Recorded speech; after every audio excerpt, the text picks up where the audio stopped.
Good evening, everybody. You're all very welcome to the May the 4th Sci Fi Film Festival. Delighted to welcome Gary Matthew O'Toole with us tonight. Gary's from Blab at the Hook. Good evening, Gary. Hello, Dave. Good to be with you again. And hello, Jesper. And well, Jesper Tønnes. Hello, you two. How are you? I'm very good. I'm very happy to be here. Great, Jesper. We've spoke before. We did a brilliant interview with you there 2 years ago when we screened The Last Padawan, and now you've gone on. You've not too long ago, about a year or so ago, a little bit over a year, you finished The Last Padawan II. We've watched it. We've enjoyed every second of it. Congratulations! It's a top class movie. Listen, it's just. I mean, The Last Padawan's great, but this is just you raised the level of the bar so high. This one, fantastic. Well done. Thank you very much. Thank you. I really appreciate it, especially coming from fans like you. Yeah, I suppose I forgot to mention at the start, Gary and I are members of the 501st Legion. Gary's also with the Emerald Garrison as well, so we're out and out true Star Wars fans. So fantastic. Well, listen, Jesper, maybe you could tell us a little bit about the movie. Well, The Last Padawan 2 follows directly after The Last Padawan 1, where the last time we saw our Padawan, he had just had a run-in with an evil Inquisitor and defeated him in combat and taken his lightsaber. And now he's struggling with the concept of what the consequences are if he chooses to be a Jedi. If he chooses to help people or to engage with people, he's starting to realize that it might actually cause more trouble than he can solve if he starts helping people. So he's staying, he's keeping his head down, but then he runs into a young rebel called Jax, who's of course willing to risk it all to save her planet. And the Padawan needs her help to get off the planet, and they go on an adventure for 50 minutes, where we of course have a return of our villainous Inquisitor, who is still hunting the last Padawan. Absolutely fantastic. And I mean, the running time of the first film, remind me? 20 minutes, I think. Yeah. 20 minutes, Gary. So you're up to 50 minutes now. And what a fantastic 50 minutes. And you mentioned that you mentioned your actress there. That's Lisa Otto. Yes. Yeah, a fantastic performance from Lisa. Really, really good. She captures the part really well. Yep, she was we were trying. When I did The Last Padawan 1, because that movie was basically it was 2015, around winter 2015, when I started to figure out that I wanted to do a movie like that and try to write the story. And that was basically my first real attempt of making a short film that was filmic or cinematic in any way. So when we did that, it was basically just like me, my friends, people I knew, people I was really comfortable with. So it turned out to be an all guys movie, and that is a huge problem because Star Wars has to have, if you ask me, a strong female character. That's part of the entire legacy of Star Wars, given to us proudly by Carrie Fisher. So, and my company, the company who makes these movies, is called Rebel Pictures, because of Carrie Fisher, because she is the true rebel. And so when I started making this movie, I was like, okay, I wanna, because she died just before we released The Last Padawan 1. So I thought I'm gonna try to do that. I'm gonna try to make a strong female character that I think belongs in Star Wars, that I think could have something interesting to say in a Star Wars story. In this case, about the Last Padawan films, for me is a lot about pacifism and why why are Jedi? I like, how do you fight when you are supposed to be a pacifist? Right from when I was a small child, when I saw Star Wars, I always thought that was a very interesting concept. And then I had my compulsory military duty, which only which only spun up more more thoughts about that concept, because they're the, like, in the Western military, we talk a lot about how to use force in situations where we always try, like, if the enemy is doing this amount of force, we do this amount of force. We don't do this amount of force. We do this amount of force. We don't nuke them because they're shooting at us with rifles. We shoot back with rifles. That's kind of like how we try to be decent in our military strategy. And I thought a lot about, and after experiencing that and like learning about that, I was like, well, what do Jedis do? Because how could you ever solve a aggressive negotiation like by not fighting? How would that actually work? And that was kind of like the idea of this entire sequel story, like getting to a point where the Padawan would win the fight by not fighting. Yeah. And you're right about strong female characters. I think you'll agree, Gary. We've seen a lot of these strong female roles. And the great thing what you've done here, Jesper, is you haven't thrown a lead sort of female character in here for the sake of it. There's a lot of thought gone into that script. Her storyline is strong. There's a good arc. Her character is quite strong. And I think she really pulls it off, and she's been nominated for a Best Actress Award this year at the May the 4th Sci Fi Film Awards in recognition of her performance. And I mean, that's a fantastic achievement, because the panel there are a panel from around the globe. They've sat down to watch these films. They've come back to me and told me we need to give her a nod. So please pass on our congratulations to her. I have, I passed on to everybody who was nominated, because we were so lucky to have a bunch of nomination this year, and we are very proud and happy about it, because it is really hard to send a fan film to a festival. So this is kind of like our first festival. So we are very, very honored to have been nominated. Yeah, that's the other thing. I mean, Gary and I have been going through fan films for the past couple of years. Gary's, in fact, probably has watched more fan films than I. But I mean, the standard over the past couple of years for fan films has been incredible. And I'm not just talking about Star Wars. I'm talking about any sort of sci-fi film.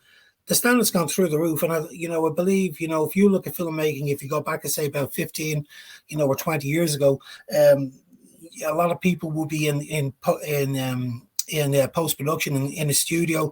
They'd be working.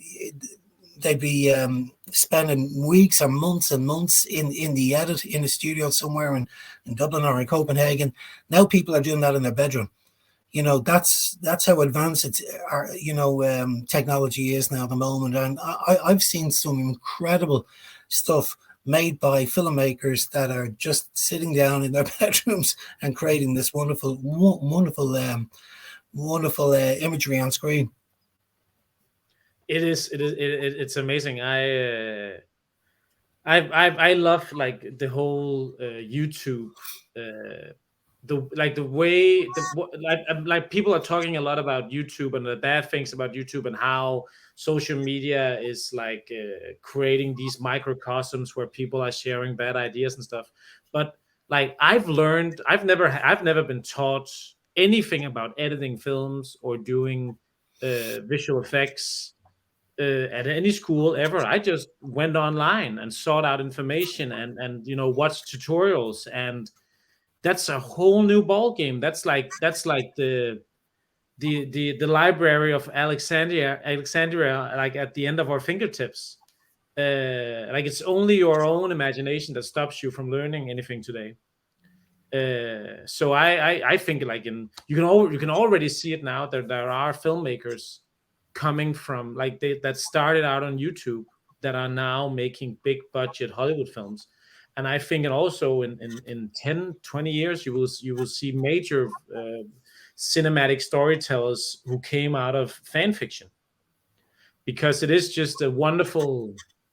I always compare it to playing music, like playing in a band where you play other people's songs, because the wonderful thing about that is that if you play your own songs, you only play what you can do and what you know.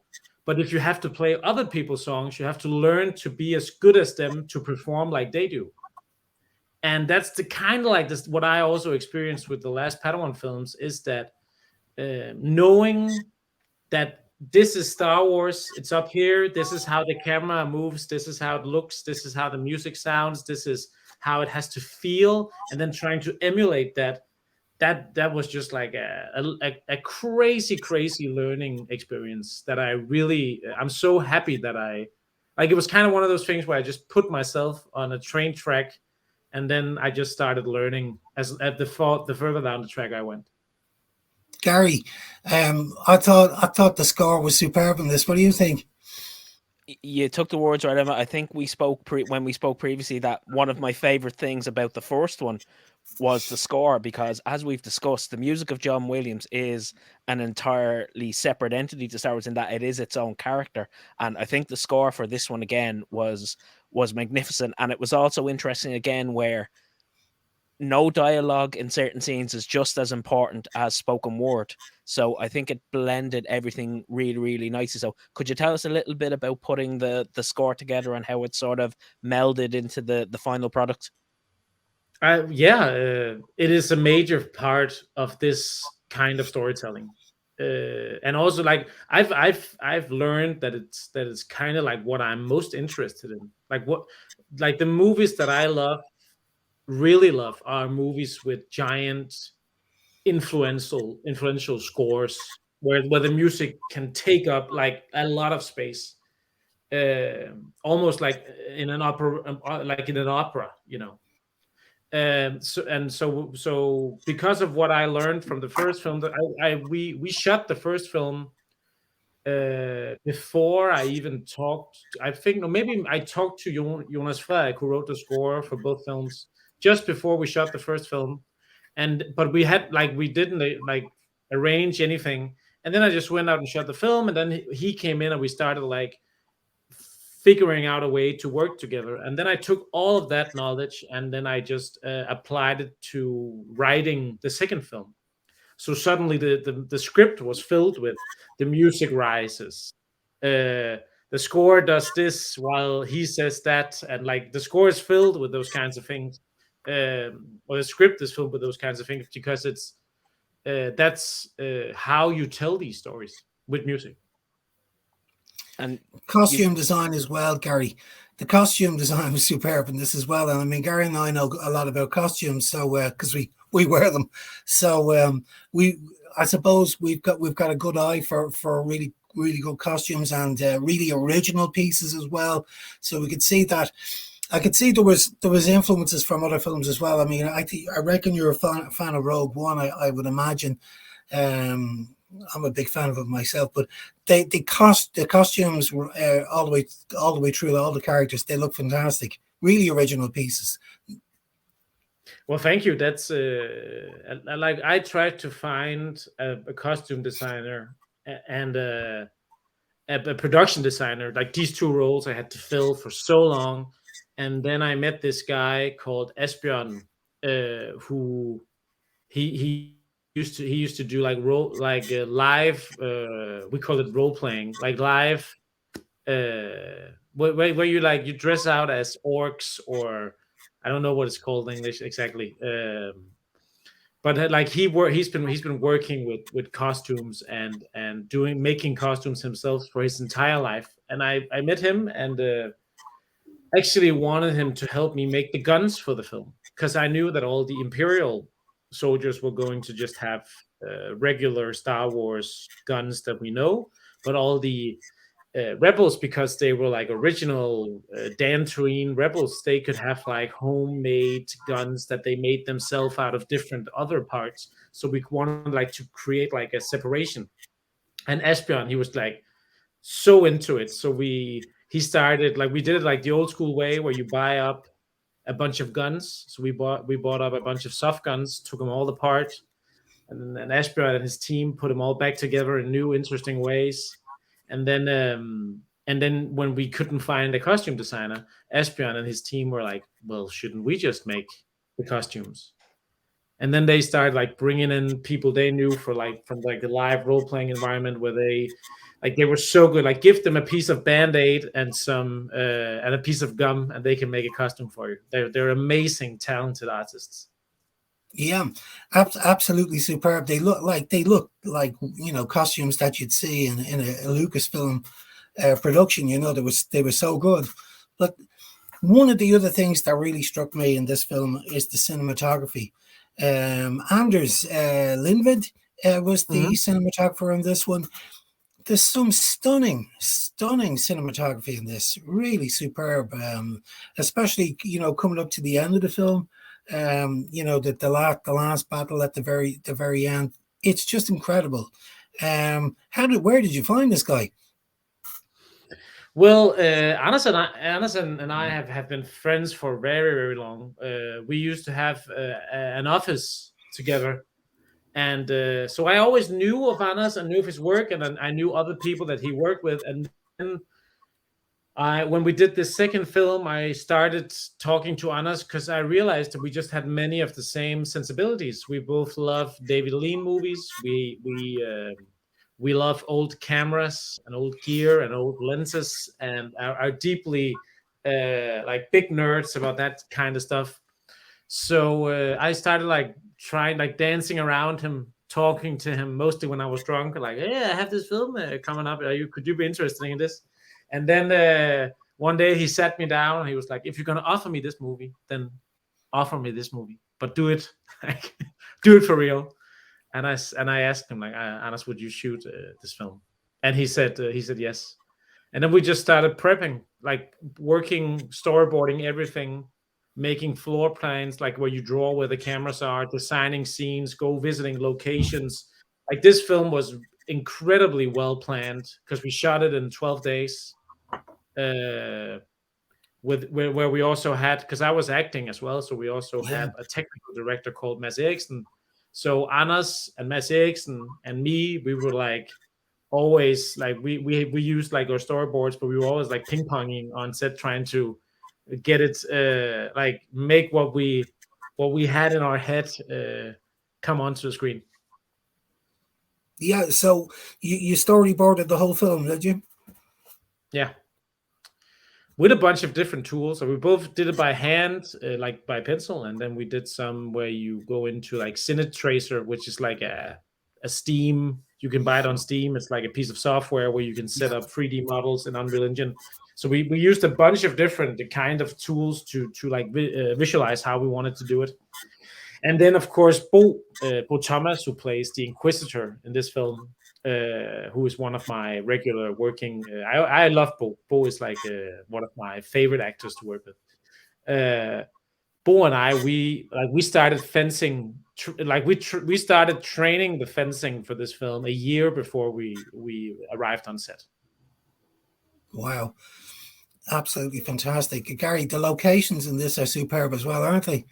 The locations are superb, but what I loved most about this, Jesper, and in particular, I think it's a hot topic of conversation right now in Star Wars, because in these big, massive productions, there is the debate that we are going to eventually become hyper-reliant on the likes of stagecraft and volume technology, where that replaces, physical scenery shooting on location, which is why I think Dave Andor was so successful in that virtually everything was done physically. And what I love about independent film was, and in particular what happened with Last Padawan II, was that even though the VFX were gorgeous, it was kept to a minimum, and it really did let the locations tell the story and be showcased for what they were. I thought it was beautiful. Yeah, I am also very interested in what's going to happen with that whole aspect of stagecraft technology, because it's moving so fast that we've already seen like the bad sides of it. I think that one of the major letdowns of Kenobi was that I think the team that made Kenobi is like, there must have been some members of that team that just didn't really. I think you have to be deeply invested in how stagecraft works to make it work. I think that Jon Favreau, you can see that everything that like Jon Favreau directs and Bruce Dallas Howard directs on The Mandalorian, that always looks superb on stage. Like it's like they just know it. And then and then they do like 2 seasons and Book of Boba Fett, like 2 seasons of The Mandalorian and then Book of Boba Fett, and they all look they look okay. And then they do Kenobi, and there's just some shots in Kenobi where you're like, what the heck is going on here? So and also like if you've seen Thor Ragnarok and stuff, there's like so many already. There's so many moments where the audience are going, don't overuse the new toys, please, because you can feel it. I really truly am I will always fight for going on location. On the film I'm doing right now, my own film that I'm doing right now, which is a short film, I'm working with a legendary Danish grip called Jimmy Levens, he was the dolly grip on The Abyss and Steven Spielberg's Always, and he also did Ron Howard's Far and Away, if you remember that film. Yep, shot in Ireland. I was in it. Well, you were in it? Oh. I was an extra, but I was in it. Well, Jimmy Levens, who is a good friend now, he was the dolly grip on those films for Michael Salomon, who was the DOP. And then I was talking with Jimmy. He was telling stories about all the films he's been on, and he was like, "Oh, yes, but you have no idea how hard it was. It was so hard. We worked so long hours, and it was so many days, and there were so many extras and horse shit everywhere."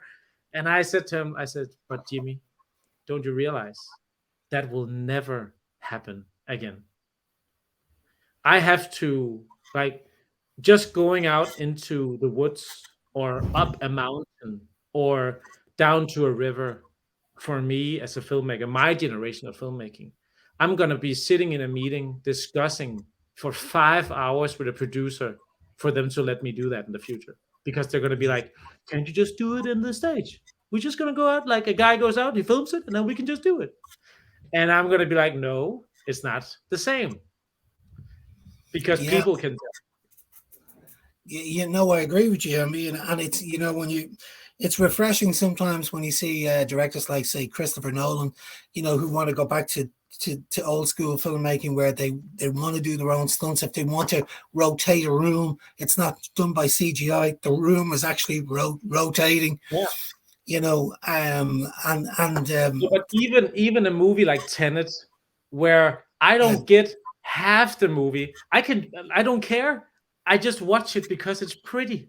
It's pretty, and the music is good, and like everybody is talking really cool, and like what's not to love? And you sit there, and it's shot on film. It's like, this is much better than anything I've seen for years, and I don't know why. You know what? And that's why if you go back to independent filmmaking, independent filmmakers will never have the tools that Jon Favreau has at all. Those guys. Or the budget.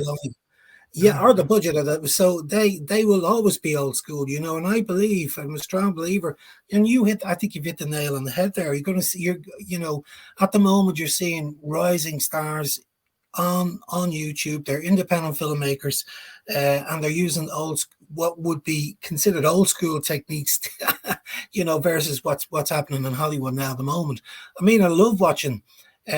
We at our film festival in Dunleary, we would get just over 500 entries, 500 or 600 entries a year to the film festival.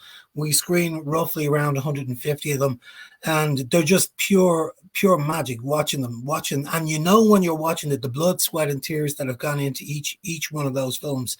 It might be a short film, it might be only 6 minutes on the screen, or the magic sort of 10 or 12 minutes. But the weeks or even the years that have gone into making that film. And I know how, and I also believe that independent filmmakers are so passionate, because it's so difficult to, you got to get the money together, you got to get the cast and crew together, you got to work around the crew. Most people are doing it for nothing. and you got to try and do the very best you can to look after them. So if that film was shot in Hollywood, it could be done in 2 or 3 days. For a short film, it could take months to make. But at the end, there's nothing better than seeing the results of that film on the big screen for 6 or 10 or 12 minutes on the big screen. It's indescribable, the feeling that as a filmmaker has when you finally finish that, when you finally get it across the line and get it into the film festivals and get it recognized. You can't beat that feeling at all. No, but I also like, to all the filmmakers in if it's in Denmark or in Ireland or in every, like, what you would typically maybe call a small film country. I've had this joke for years with my friends, where there are always people in every generation that, like, of artists that say, well, I want to go to Hollywood. I'm going to LA.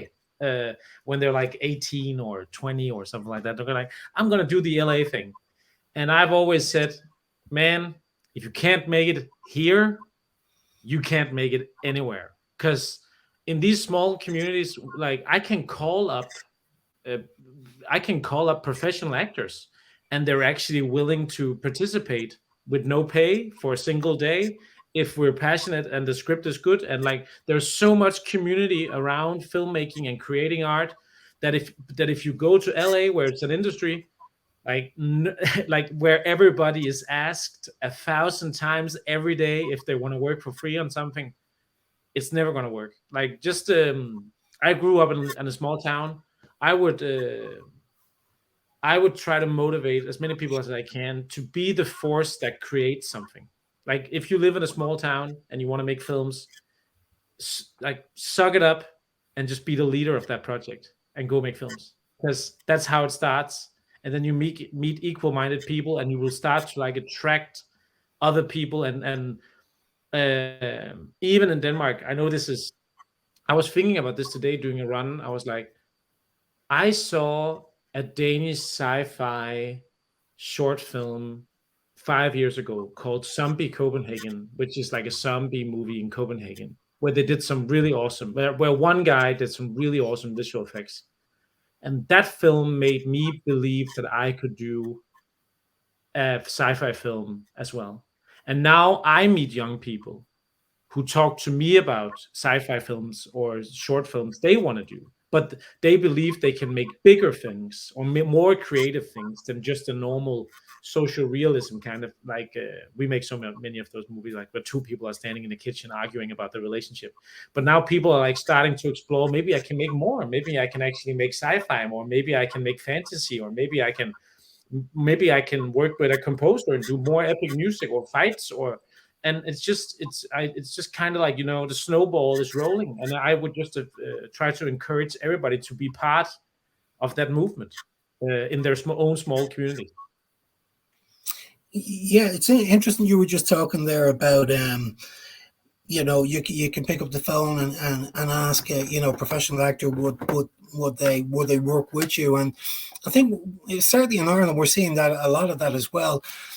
We see actors like, I'll just, like, one I think in particular would be the likes of, say, Aidan Gillen or even Brendan Gleeson. Those guys are brilliant actors, but they never forget where they came from. And when it comes to, and what they do is they would be getting scripts every week. There are scripts coming to them or to their agent, and sometimes they don't even see the scripts that are being sent to them. Their agent is filtering the scripts, but they do get scripts. But every now and again they will get a couple of scripts from an independent filmmaker, and if they spot one, they will do it, and they could either waive their fee. What can happen, like Aidan Gillen, I think, when he was working on Games of Thrones, he sort of has a down period. It's usually in the winter for a couple of months, and if there's a script there that sort of catches his eye, that's good. He gives back, which is great. And it's not just Aidan, there's a lot of other Irish actors out there that do it as well. And I think that's really important, that you don't forget where you came from. You started off at the very bottom of the ladder. You got a lucky break. but I think if you can keep your feet firmly on the ground and give a little back to a lot of up and coming filmmakers, it's good karma, I think. Yeah, that's like I think Arnold Schwarzenegger has made his whole career on that. Like that's his one mantra: like give something back, always give something back. And I totally agree. It's a very, very important aspect of being part of a community. Is that you, like we can either live this life together or we can live this life apart. And I'm a big fan of living it together. So give something back always. Fantastic. It's a great ethos. It's a great mindset, I believe. So, Jesper, feature films. Have you anything in mind, or are you working on anything now at the moment? Yes, I'm. Well, I have multiple things going on right now.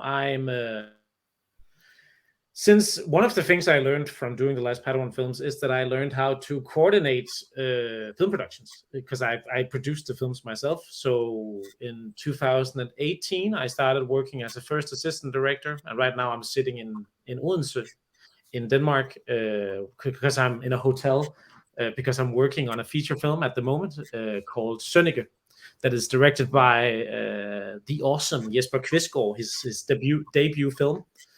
But I'm also, of course, working on something of my own. So I'm working on a short film called Nothing Ventured, which is a Danish crime adventure film that I'm making together with a lot of wonderful Danish filmmakers, and together with Kodak and Ari Rental in Germany, where we're making a short film in 4 chapters, where each chapter is shot on a different analog film format.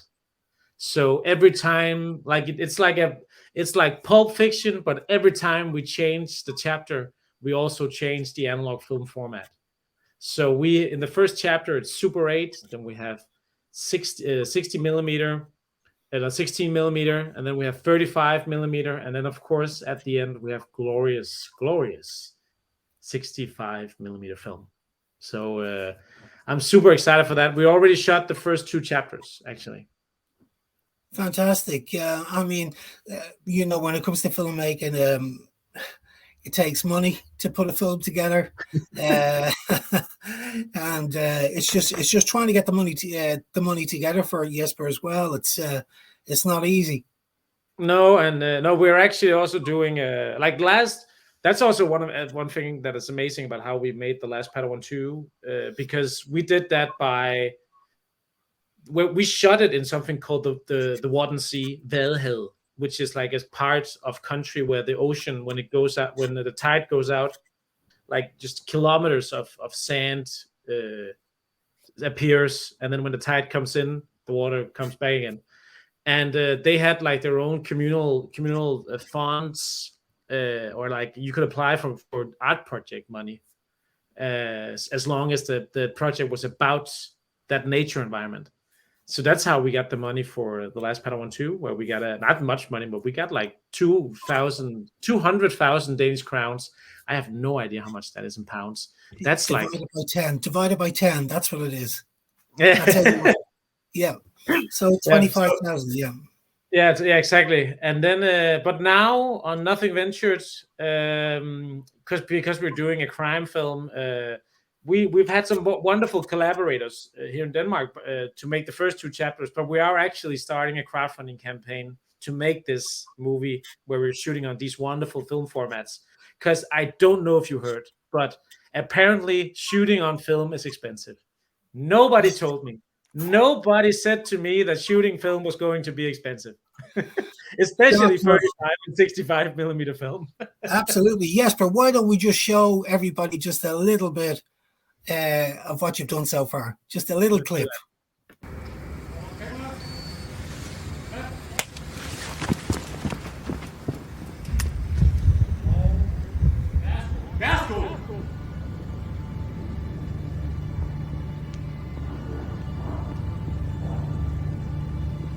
Hvem skulle have troet det?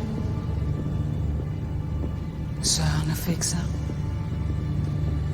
Københavns egen Thelma Louise. Evigt på vej mod afgrunden. Her i min butik.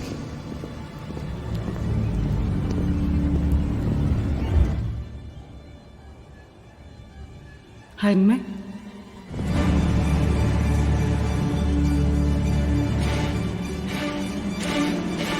Jeg har arbejdet med mænd som jeg hele mit liv. I kommer altid tilbage. Og hvad nu, hvis vi ikke gjorde det? Hvad sagde du lige der?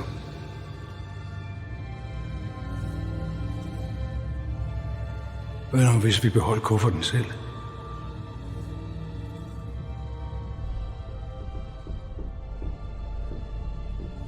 Måske er nogen født med dårlige odds. Man ved det bare ikke, før man tager chancen.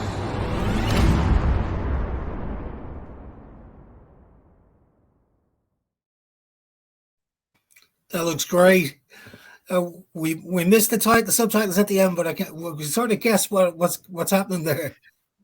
Yeah, he says sometimes, maybe sometimes people are born with bad luck. You just don't know it before you take the chance. Fantastic. And really, real film noir. It is. I've always loved film noir. My generation's big film noir film is of course Seven, the David Fincher film. But I have a great love for like, you can go all the way back to old Stanley Kubrick movies. The Killing, what else? What did I see to? Because this film is like there's so many different references of what we tried to do here. Because we wanted to make something that we thought could work for an international audience, of course, but there's also a lot of love for Danish crime films and Danish film noir films, and because it is because we have a rich history of that as well. I don't know if you ever heard about like Nordic noir, which is like a whole thing. So it's like a mix where you have like we took like a Danish what we love about a Danish crime thing, and then we took a bit of Casablanca and put in there, and then and then you take a bit of David Fincher and you put in a bit of Lars von Trier, and then you like we tried to mix it. Fantastic. So your crowdfunder campaign, where can people find out more information about that? People should go. The best place to go right now, because it's going live in a couple of days, hopefully on the 3rd of May. But let's see. But people should go to my Instagram at Jesper Tønnes. That's Jesper and a Toennes. Or they can go to Kickstarter and search for Nothing Ventured, where it should go live in a couple of days. That's absolutely fantastic. So I wish you really the best of luck in shooting the film. Just back to the Last Padawan II before we finish off. It's actually going to be. We have 3 fantastic films that are going to be opening the film festival on May the 4th in Portmagee in County Kerry in Ireland. Yours is one of them. I'm just going to show the trailer just to give people just a little taste of what the film is going to be like on the night.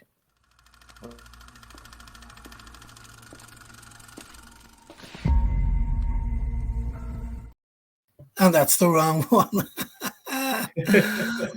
Well, what we'll do is, unfortunately, my system is actually playing your last is playing Nothing Featured. What we'll do, or Nothing Ventured. What we'll do is we'll put it up on the website. We'll put it up on Facebook, the trailer. So, Jesper, thanks a million for joining us tonight. We really appreciate it. I have a short teaser that I just want to drop here for the first time ever to say out loud. Sure. That if there is any like. We are thinking immensely about what to do about The Last Padawan, because you guys have seen the film and the story is not over. But what is the problem is that it's so freaking hard to make these films because we're not getting paid. I spent 3 years making the last one, basically. Like, I shot it with a bunch of people, but I sat by myself doing a lot. Like, I did all the visual effects shots. There's like 300 visual effects shots in that film. And it was like years of work. So I really want to, if people love these films, they should go to our YouTube channel and in the comments tell us a bit about why they want a sequel, like a third one, and if they're willing to like if we did a crowdfunding campaign, if they were willing to contribute, like could tell us a bit about try to persuade me to do it, because I really want to. We have a story which we know what's going to happen, and we're also thinking about, because we love that they're really different, the movies. So we love that the first one was a really low budget indie film, and the second one was a bigger shot on ARRI cameras, trying to look almost modern professional film. And we're thinking and talking a lot about doing a third one in virtual reality, shooting a film completely on stage and doing it in a video game engine, like doing it in Unreal. Wow. The same actors, motion capture suits, everything. So if people want to watch that, they should go on to the Rebel Pictures Instagram page and write us and tell us about it, because we're thinking about it, but we would love a little push from our audience. Absolutely. Look, let's see. Maybe I can get the trailer working again. Let me give it one more try. No, we'll get it up on Facebook. We'll get it up on Facebook. That's wonderful. Jesper, thank you so much tonight. It was great chatting to you as always. We'll give you some feedback after the festival. We'll let you know how it goes down. We know we're going to have a fairly full house on opening night, so we're really looking forward to it. So am I. I'm so sad that I can't be there. I would love. This could have been a wonderful excuse to go to Ireland. So I hope you all have a wonderful time at the festival. Thank you very much. Thank you, Jesper. Thank you so Thanks, much. Gary. See you, Dave. Bye.